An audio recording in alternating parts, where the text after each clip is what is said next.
Okay, we're discussing the new regulations by the central bank. What they've done now is to scrap up to 4,000, a little over 4,000 bureau de change outlets, and we left with about 1,000. And here we are. We're looking at it. We're also trying to negotiate the question: will it make a difference in an appreciable time? It's still tight out there.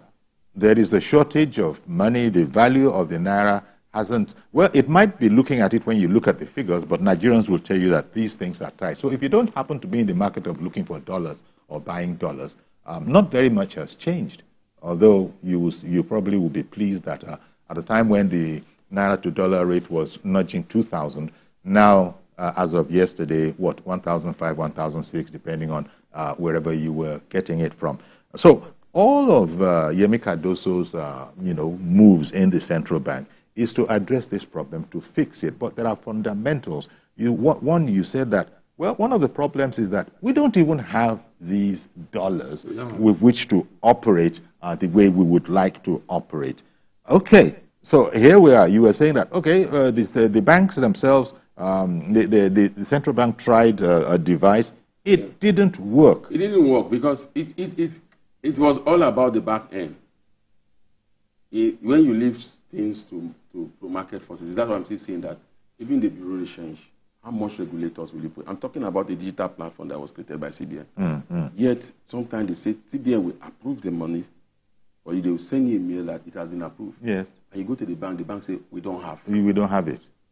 By the way, what happened to the e-naira that CBN was carrying around at one time? Let's not go to the Let's not go there. Let's not go there. That was a project that was bound to fail. Why can't you, the regulator, begin to become part of the system? So you see, Yemi Cardoso is not going to say anything about the e-naira. Those were conduct pipe for corruption. Where we are today, Uncle Yori, was a result of the kind of liquidity in naira value that was printed by the last administration. Okay. We're talking about 30 trillion. And now it makes it very difficult. You know, those days, politicians can decide to change money and we take it abroad. These days, it's better you even keep your money here than go, because the financial institution abroad will collect the money fast from you for us. Even if I told somebody that even when they collect it, when it comes back, they reloot it. But at least it's not safe, and it might not come to your hand again. When you say what you just said, that even when it comes back, they reloot it, this is the way it used to be. But President Tinubu has been saying it's not business as usual anymore. Well, he was saying I feel for President Tinubu. I feel for him because he's a man that is ready to work. I'm sure he didn't know the kind of rot that was there.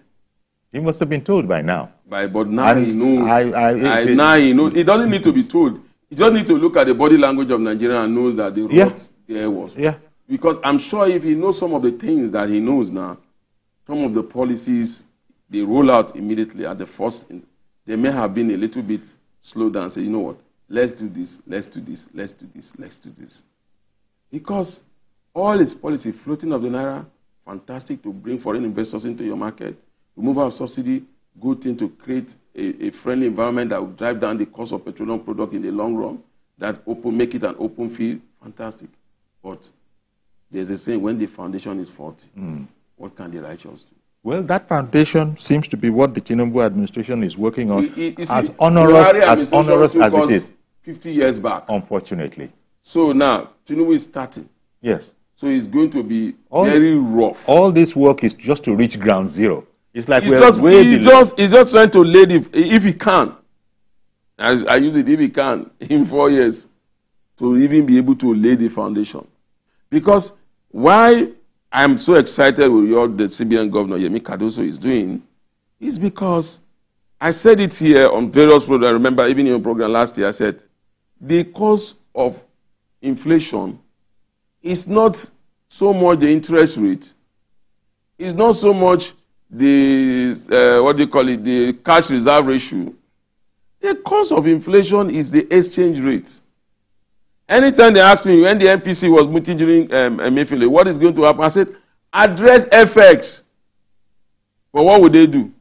Copy and paste. They will come and say, we hike rate. We hike rate. They will be silent on the FX. This, Yemi Karaso was the first CBN governor when he went, he had hike rate, jumbo hike, but he says, look, I've realized where the challenge is. The challenge is in FX. He said it his own, said 50% of our inflationary pressure is driven because of FX. He said, we'll make sure we'll do all we can to stabilize the rate, and that will drive down inflation. He's the first governor that have said that. All other governors never said anything like that. Okay, let me crisscross. We were talking about Binance, and two executives flew into the country to help the investigations of the authorities. The authorities said, look, we want to see a list of Nigerians that you have been dealing with. They say no can do. I think they were arrested by law. I don't know if that same law, if they've been left now or not. But people say, wait a minute, Binance that you're talking about, all well and good. Binance is just one of them. It's just one of these people. How much did they say? 26 trillion? $26 billion. $26 billion. You can imagine what that have been moving. And we know it's been happening, but we don't know what it was for. Now, that's a sorry place for the CBN to be. Yes, it's a very big, sorry place for the CBN to be. But again, like you said, you first of all go for the big fish. Yeah. Before you start going after the small fish. Yeah. Once you catch the big fish, the small fish will shift. All of them will know that something is happening. So that, I think that's the... So Binance is like the big fish of... It's the big fish in terms of crypto. In terms of crypto. And it's already in trouble all over the world. All over the world. And the problem is still the same thing that we are battling here. Yeah. You see, why I'm upset with it is that who registered a platform, any financial platform in Nigeria, is the Security and Exchange Commission. And before you be registered, you have to meet some certain criteria. Remember, sometime last year, they came out and said, Binance did not meet some of these criteria. You will not allow to do business. I didn't know how far that went, whether they went behind to meet the criteria, they were allowed to do business. And this is where we are today. What I'm even worried about it is that international investors are looking at us. These people, they are coming to tell us to come and bring the investment. President Tinubu is going all over the world, telling them, oh, come and invest. And they are looking at us. They need to see a strong regulators, a strong and independent regulators, for you to even attract the kind of investment you want to grow your economy. Now, why am I saying that? What we're hearing from this special advisor to the president of media and strategy, Bayo Ononuga, was not supposed to be coming from him. Okay. It's supposed to be coming from the Security and Exchange Commission, saying that we are banned Binance from our space because they are infringing on this, they quote. That was what happened in the United States. The United States government have no business talking about Binance. It was the Security and Exchange Commission up to this moment that is investigating Binance, not the government of the United States, not the Office of National Security Advisor. You need to make institutions strong rather than making offices strong. That's why we keep saying that the institution in Nigeria is weak. As long as we have a weak institution, we will not succeed. Because if it is Security and Exchange Commission that is supposed to be the one driving this case, because they have infringed on the financial space. And they still are saying that they will not accept any fine. Remember? And we were made to understand that they were placed on ban, but up to this moment, they are still operating. So this is why people say there is a lot more. There's much to be done.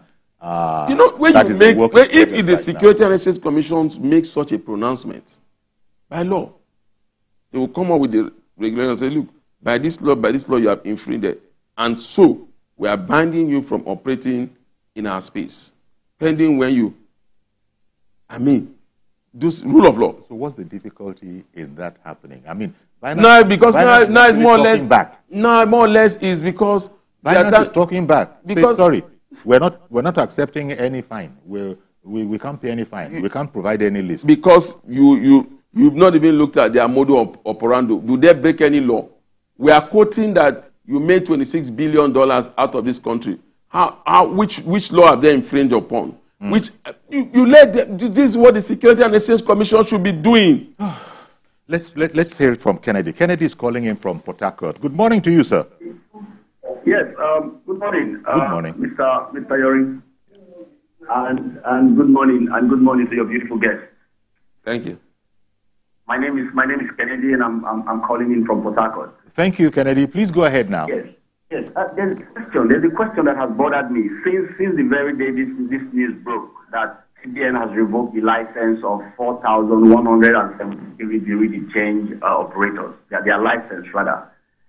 And from my little understanding, for an operator's license to be seized or revoked, that means that operator must have infringed on some particular rules and regulations that he or she is not supposed to, and based on that, his or her license is revoked. Am I right, sir? Yes.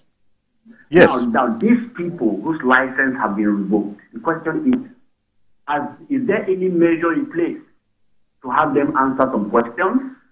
Because definitely these are culprits, obviously. Because if they are no culprits, their license will not be revoked. They have been found wanting. That is what it means in the ordinary man's language. Now the question is, what is being done? Or are they just going to get a slap in the back? And that is all for a job well done? Or they are going to answer some very pertinent questions as it borders to their role. All right. In the so far not so complimentary journey of the dollar to the naira. Okay. I really need some clarity on that. I wish Mufta will help me with some understanding. Otherwise, I'll be so bold to say here and now that the CBN is just deceiving itself, because it's no longer deceiving anybody. People are now so very, very aware.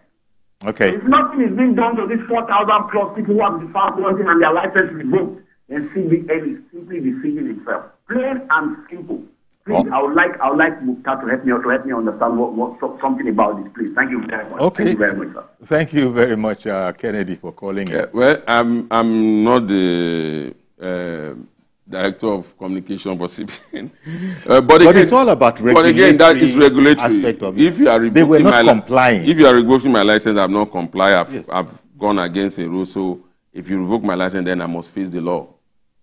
And it's as simple as that, like he said. Well, now, but what we don't know yet is what infringement. You know, the CBN what are the nature of the infringement? Some of those infringement, is it going to come in place of fine?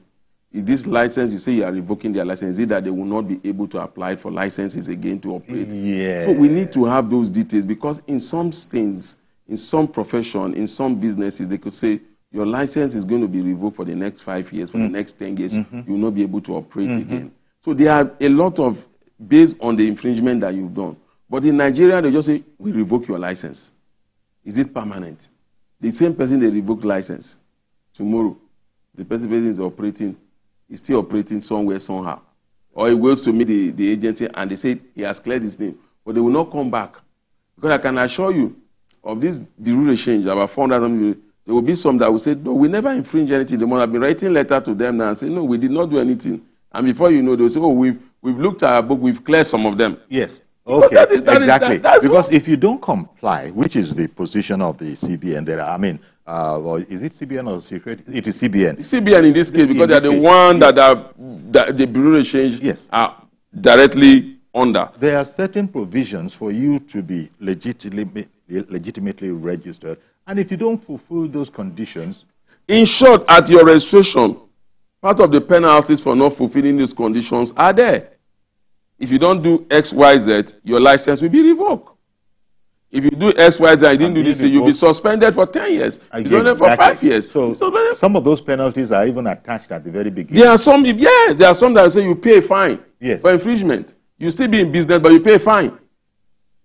So, exactly. Well, so I guess I can understand what Kennedy might have been getting at, but I think that's a fair explanation that some of these things, you no longer will be qualified to operate in that sector. Remember when Emefiele said, they said they revoke all their licenses, remember? Yes. They are not supposed to operate again. Yeah. Then they put a clause that you will not get effects from us again, but you can source for your own effects. I see. Mazi Okorafo, good morning to you, sir. Good morning, sir. Good morning, I guess. You see, what we are discussing this morning, although what the central bank did is coming very late, because you go to the bank central bank should not meet only the developer. The banks are the main actors of all these things. And I'm just using myself to choreograph as a case study. I went to the bank. My son said I should get this one. I went there. The same bank told me that they don't have. They directed me opposite. From the opposite, I said the bank, they take adjacent. So this thing is the bank. They bring the people that have nothing to say. They should go to the bank. That's what I said. The central bank we have in this country. These states have their regional office or area office, whatever we may call them, or that. What are they doing? Is it to wear tie and coat and sit there in the office and enjoy the conditions? Is it not their job to be visiting banks on their own without informing them that they are coming? And check all this, see that they interact with customers. That's what the central bank do. Not the thing that they go and sit there in the office and be rolling chairs from 8 o'clock before they just disappear. They are not doing the needful. Because the area the central bank sits on be better for us. Because you don't can start blaming all those boys, all those girls, all those ladies doing that. It is the bank officials and the central bank people, they are not doing their job properly. The needful they should do is banks to sit up, central banks to sit up. If they want to achieve it, because thank God for this policy. But the question is, are we good in implementation? That is the question mark everybody should be asking himself or answering himself. Good morning, Sayuri. Thank you very much, Mazi. Thank you very much, Mazi Okora, for calling in from Aruchuku. So Mazi actually ended up where a lot of people want to know. Let this not be where people have criticized governments, including this one, of often being guilty of a lot of motion without any movement. Hoping that this will not be like that. They're doing what basically look like the right things, but will it make the difference that people are hopeful that it will make? What I'm letting people know is that we didn't get here overnight. Yeah. So it will take time. So, it's important for you to throw that out. It will take time. The president has been saying the same thing. The ministers have been saying the same thing. Because it took us over 18 months to get to an inflation of 29 point something. So you don't expect in 1 month or 2 months inflation will come back to where it was 18 months ago. That is one. Two, we saw the exchange rate move of a low of about 350, 450, 500, 600, 700, 800, 900 within months. So you don't expect it that within weeks it will hit back to where it was before. So one day we talk about market forces and we talk about speculators. As you are busy coming out with your own strategy, they too are also coming out with their own. That is why can't government be bloody-minded without being prejudicial to democracy? The only way government can zero tolerance. Yes, zero tolerance. Zero tolerance. Then do your own side. Okay. The own side of government is let legitimate people have access to FX. Then block the conduit pipe. Look, what has happened to the Naira is that a lot of politicians that normally will have the Naira in their houses, and when they want to travel, they will ordinarily change it or take it to developed countries where they want to go and spend it and buy houses and it. Cannot do it because of the international agreement, especially between a lot of all these financial regulators and also the investigative, like EFCC and other countries. So once you take those funds, they flag EFCC, some of the fund has come in. So what do? They take this money, they take the Naira, change it to dollar, and have it in their houses. So, and then maybe later on change it to bitcoins. Of course, sometimes change it to Bitcoin, and most of them are the ones that also, this bureau change that the CBN said, you can go and source for your FX themselves. So when they need Naira to do any business in Nigeria, they call the Malam and say, come, please. Yes. We have FX, give us Naira. They give him that. And it's a common example is the case of the former accountant general and the federal government, where they said a lot of bureau change were called and the money were changed. And once they change this money, you know what they do? They put it into a sector in Nigeria, especially the real estate sector. They are building shopping malls, they are building houses, so it's all still boiled down to government fight corruption. Well, in fact, that's a fine place at which to leave it. And as you've said, the president himself has said it, analysts have said it.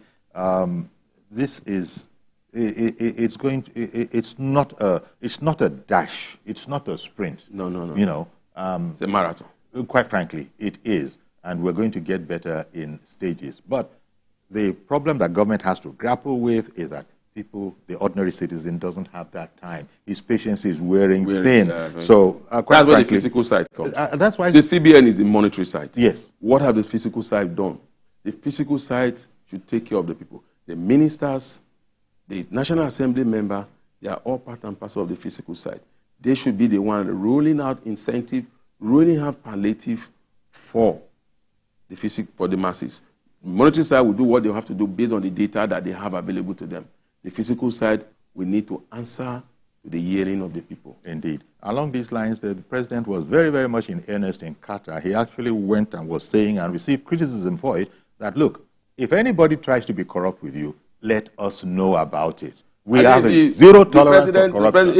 He was criticized for that. Yeah, but that was a good speech by the president. And another good speech was there. He said, Nigerian youths are very ingenious. Indeed. Compared to when they say Nigerian youth were lazy youths.